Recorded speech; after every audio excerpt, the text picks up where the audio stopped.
बोले श्री राम जी सरकार की जय। बोलिए अनंत बलवंत हनुमंत लाल की जय। श्री रामचरितमानस के सुंदर कांड में प्रभु श्री राम और समुद्र का बहुत बड़ा ज्ञानवर्धक संवाद है। हमारी दृष्टि से ये बहुत ही उत्तम संवाद है। केवल समझने की बात है। राम जी सुग्रीव और विभीषण जी से पूछते हैं कि जब अब इस गहरे समुद्र को किस प्रकार पार किया जाए। विभीषण जी कहते हैं कि हे रघुनाथ जी सुनिए, यद्यपि आपका एक बाण ही करोड़ों समुद्रों को सोख सकता है, तथापि नीति ऐसी कही गई है कि पहले समुद्र से प्रार्थना की जाए। ये नीति कहती है समुद्र के आगे, क्योंकि समुद्र भी, विभीषण जी कह रहे हैं समुद्र आपके कुल में बड़े हैं, वे विचार कर उपाय बतला देंगे और इस प्रकार सेना बिना परिश्रम के समुद्र के पार उतर जाएगी। राम जी को यह बात अच्छी लगी और कहा यही ठीक है, परंतु यह सलाह लक्ष्मण जी को अच्छी नहीं लगी। लक्ष्मण जी कहते हैं हे नाथ, दैव का क्या भरोसा, मन में क्रोध कीजिए और समुद्र को सुखा डालिए। यह दैव तो कायर के मन का एक आधार है। असली लोग ही सदैव दैव दैव पुकारा करते हैं। जो आलसी लोग हैं वही दैव दैव पुकारा करते हैं। भगवान राम हंसकर कहते हैं कि ऐसा ही करेंगे, मन में धीरज रखो। ऐसा समझाकर पहले समुद्र को प्रणाम करते हैं और समुद्र से विनय करते हैं। 3 दिन बीत जाते हैं निवेदन करते हुए, राम को विनय करते हुए। कहा भी गया मानस में कि विनय न मानत जलधि जल गए 3 दिन बीत। बोले राम सकोप तब भय बिन होए न प्रीत। तो इसका भावार्थ सीधा सीधा है। इधर 3 दिन बीत गए किंतु जल समुद्र विनय नहीं मानता, आग्रह नहीं मान रहा है। तब श्री राम जी क्रोध सहित बोले बिना भय के प्रीति नहीं होती है, भय भी नहीं होए न प्रीति। कहते हैं कि लक्ष्मण वान सरासन आनो सोखो बारिध विष के कृषानु। सठ सन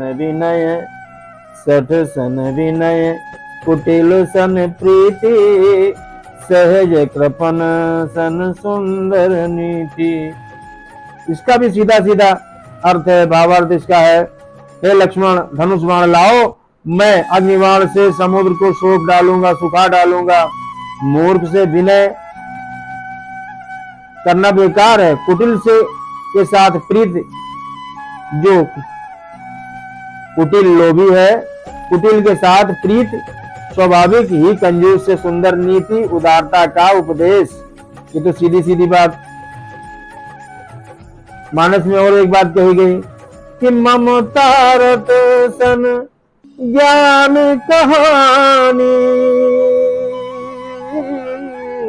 अति लोभी सन बिरत बखानी।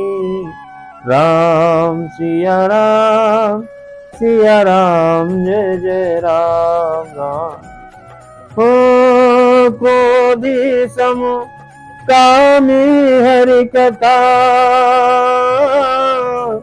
ऊसर बीज बे फल जता। सिया राम जय जय राम राम। इसका भी सीधा सीधा अर्थ है। भावार्थ यह है कि ममता में फंसे हुए मनुष्य ज्ञान की कथा, अत्यंत लोभी से वैराग्य का वर्णन, क्रोधी से शम यानी कि शांति की बात, और कामी से, जो कामी पुरुष हो, व्यक्ति हो, कामी से भगवान की कथा, इनका वैसा ही फल होता है जैसा ऊसर में बीज बोने से होता है। अर्थात ऊसर में बीज बोने की बात यह सब व्यर्थ है। ऊपर में बीज नहीं उगता, वैसे ही सब व्यर्थ है। आगे प्रसंग है कि अस कही रघुपति चाप चढ़ावा, यह मत लक्ष्मण के मन भावा। संधान्यो प्रभु विसिख कराला, उठी उदधि उर अंतर ज्वाला। मतलब अर्थ इसका क्या है बाबर? ऐसा कहकर श्री रघुनाथ जी ने धनुष चढ़ाया, यह मत लक्ष्मण के मन को बहुत अच्छा लगा। अब लक्ष्मण जी सोचे कि हाँ, कि भैया राम ने हमारे मन का काम किया है। प्रभु ने भयानक अग्निबाण संधान किया। संधान मतलब चढ़ाया, प्रत्यंचा से निकाल करके संधान कर दिया, जिससे समुद्र के हृदय के अंदर अग्नि की ज्वाला उठी। मकर उरग झस गन कुलाने, जरत जंतु जल निधि जब जाने। कनक धार भरी मणिगण नाना, विप्रूप आयो तजमाना। अब देखिए इसका अर्थ निकला सीधे सीधे। मगरमच्छ जो होते हैं जल के अंदर, सांप तथा मछलियां, कछुए और मछलियों के समूह व्याकुल हो गए जब समुद्र ने जीवों को जलते जाना। जब समुद्र ने जीवों को जलते जाना कि अब जल जाएंगे, तब सोने के थाल में अनेक मणियों रत्नों को भरकर अभिमान छोड़कर वह ब्राह्मण के रूप में आया। भगवान हमारे मर्यादा पुरुषोत्तम राम जी सरकार के सामने खड़ा हो गया और कह रहा है समुद्र, काटे पे क्या कह रहा? काटे ही पे कदरी फरे, कोटि जतन को सेज।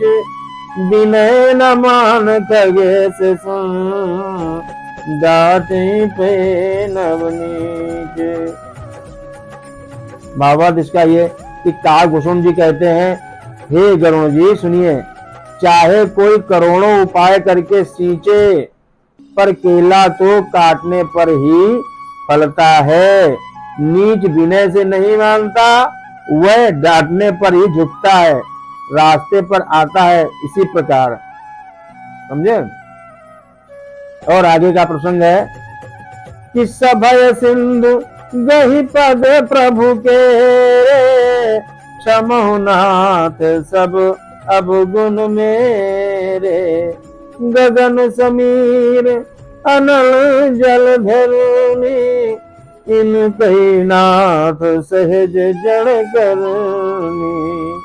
इसका भी सीधा सीधा अर्थ है, समुद्र ने भयभीत होकर प्रभु के चरण पकड़कर कहा कि हे नाथ, मेरे सब अवगुण दोष क्षमा कीजिए। हे नाथ, आकाश वायु अग्नि जल और पृथ्वी इन सबकी करनी स्वभाव से ही जड़ है। ये कहा तब प्रेरित माया उपजाए, सृष्टि हेतु सब ग्रंथन गाए।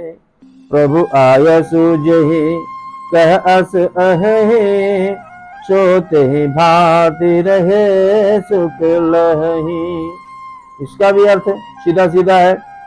भावार्थ ये, आपकी प्रेरणा से माया से, आपकी प्रेरणा से माया ने इन्हें सृष्टि के लिए उत्पन्न किया है। सब ग्रंथों ने यही गाया है, जिसके लिए स्वामी की जैसी आज्ञा है वह उसी प्रकार से रहने में सुख पाता है। आगे का प्रसंग है, प्रभु भल कीन मोहि सिख देनी, मर्यादा पुन तुमरे कीन्ही। और आगे क्या कहा कि ढोल गवार शूद्र पसनारी, सकल ताड़ना के अधिकारी। इसका भी अर्थ सीधा सीधा है, ताड़ना। भावार्थ है, प्रभु ने अच्छा किया जो मुझे शिक्षा दंड, ताड़ना मतलब मारना नहीं है, सीधे सीधा अर्थ है कि प्रभु ने अच्छा किया जो मुझे शिक्षा यानी कि दंड दी, किंतु मर्यादा जीवों का स्वभाव भी आपकी ही बनाई हुई है। ढोल गमार शूद्र पशु नारी ये सब शिक्षा के अधिकारी, ये सब शिक्षा के अधिकारी, यहाँ पे पीटना नहीं है, सब शिक्षा के अधिकारी। और आगे क्या प्रसंग क्या है? प्रभु प्रताप में जाओ सुखाए, उतरहि कटक न मोर बढ़ाए। प्रभु आज्ञा अपेल सुत गाये, करो सुबेग जो तुम ही सुहाई। जो आपको अच्छा लगे नारायण। भावार्थ है कि प्रभु के प्रताप से मैं सूख जाऊंगा और सेना पार उतर जाएगी, इसमें मेरी बड़ाई नहीं है, मेरी मर्यादा नहीं रहेगी। समुद्र कह रहा तथापि प्रभु की आज्ञा अपेल है, अर्थात आपकी आज्ञा का उल्लंघन नहीं हो सकता, ऐसा वेद गाते हैं। अब आपको जो अच्छा लगे मैं तुरंत वही करूंगा, ऐसा समुद्र ने कहा। और आगे का प्रसंग, सुनत विनीत वचन अति कह कृपाल मुस्कान, जहि विधि उतरे कपि कटक, तातु सो कहूं पार। सीधे अर्थ है इसका, समुद्र के अत्यंत विनीत वचन सुनकर के, मीठे वचन सुनकर के कृपालु श्री राम जी ने मुस्कुराकर कहा, हे तात, जिस प्रकार वानरों की सेना पार उतर जाए वह उपाय बताओ। तभी बोला, नाथ नील नल कपिलो भाई, लड़काई ऋषि आशीष पाई, तिनके परस गिए गिर भारे, तरि है जलधि प्रताप तुम्हारे, तरि है जलधि प्रताप तुम्हारे। अर्थ किसका क्या निकल रहा है? समुद्र ने कहा, हे नाथ, नील और नल दो वानर भाई हैं, उन्होंने लड़कपन में ऋषि से आशीर्वाद पाया था, ऋषि संतों से आशीर्वाद पाया था। उनके स्पर्श कर लेने से ही भारी से भारी पहाड़ भी आपके प्रताप से समुद्र पर तैर जाएंगे। और मैं पुण्य उर्धर प्रभु प्रभुताए, करी हूँ बल अनुमान सहाय, यही निधि नाथ पयोधि बधाई, यही है तुझे श्लोक त्यों गाये। इसका भी अर्थ सीधा है, इसका भावार्थ है, मैं भी प्रभु की प्रभुता को हृदय में धारण कर अपने बल के अनुसार जहां तक मुझसे बन पड़ेगा सहायता करूंगा। हे नाथ, इस प्रकार समुद्र को बनाइए जिससे तीनों लोकों में आपका सुंदर यश गाया जाए। इस प्रकार बनाइएगा सेतु। आगे प्रसंग क्या कहता है?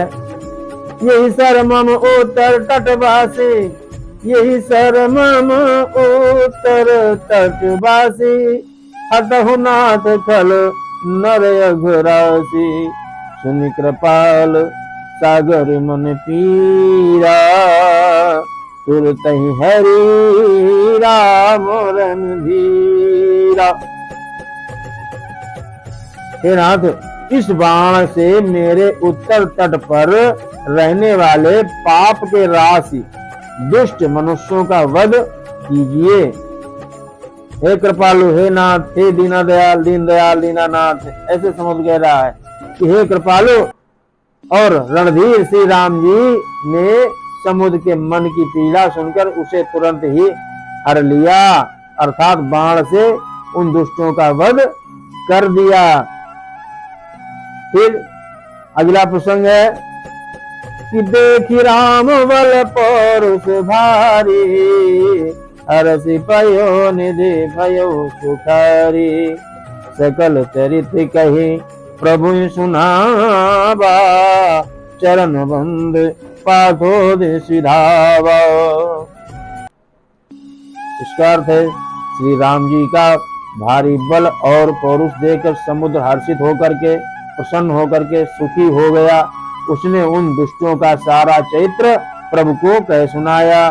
फिर चरणों की वंदना करके समुद्र चला गया। इसके बाद अगले प्रसंग में निज भवन गबनु सिंधु सी रघुपति मत भायो, यह चरित कल मल हर जथा मत दास तुलसी गायो। सुख भवन संशय सवन दवन विषाद रघुपति गुण गना, तज सकल आस भरोस गावहीं सुनहि संतत सठ मना, सुनहि संतत सठ मना। भावार्थ है समुद्र अपने घर चला गया। श्री रघुनाथ जी को यह सुझाव, उसकी सलाह, ये सुझाव अच्छा लगा। यह चरित्र कलयुग के पापों को हरने वाला है।